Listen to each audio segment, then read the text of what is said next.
I'm extremely proud to be bringing this story to the big stage.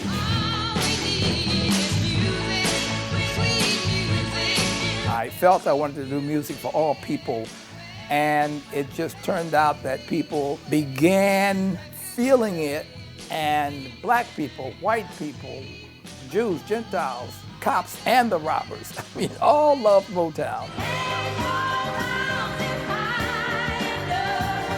I know that there are more similarities in the world in people than differences. And my goal in Motown was to bring those similarities out in music and love, togetherness, and trust.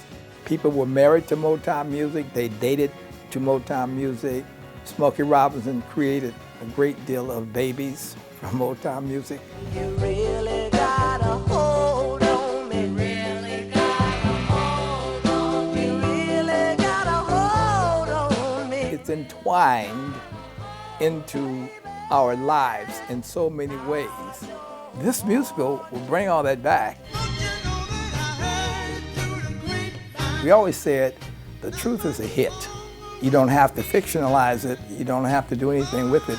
You just have to make it entertaining. And that's what Motown is all about, and that's what Motown musical is going to be about.